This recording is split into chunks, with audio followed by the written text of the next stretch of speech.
All right. Mr. President? Yes. Quick question on the Chevron CEO's complaint today. He said that your administration has largely criticized the oil and gas industry and at times vilified it, and that the administration would need to take a change in approach in order to make progress on reducing energy prices and to increase supply. Do you have a reaction to that, sir? It's mildly sensitive. I didn't know they'd get their feelings hurt that quickly. Look, we need more refining capacity. This idea that they don't have oil to drill and to bring up is simply not true. This piece of the Republicans talking about Biden shut down fields, wrong. There are 9,000 of them, okay?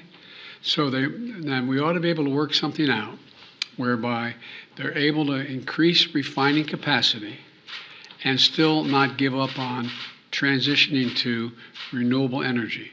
They're both within realm of possibility.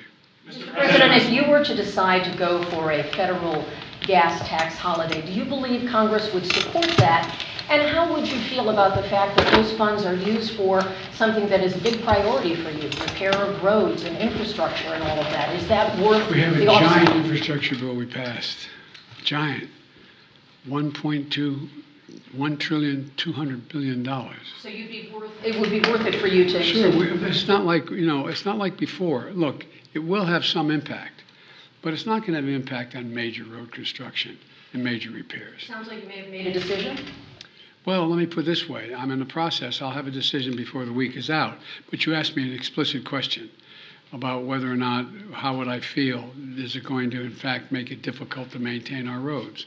The answer is we have plenty of capacity to do that. And do you think Mr. President, support? are you going to talk to President Xi before you make any decision on the China tariff? Do you want to have an engagement with him before you do anything on that? I plan on having a conversation with President Xi. We haven't set a time yet.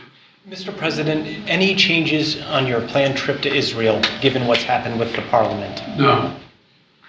Mr. President, have you been briefed, I think you spoke with Larry Summers recently, and he just said that in order to defeat inflation, you would have to accept higher unemployment. What would be your answer to that?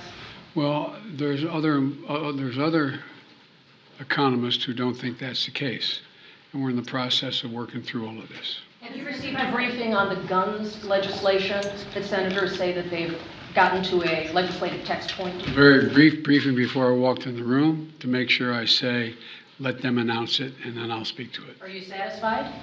Let them announce it, and I'll speak to it. Mr. President, are you confident you have, I know you're looking for more money from Congress for this vaccine campaign and for COVID funding going into the fall.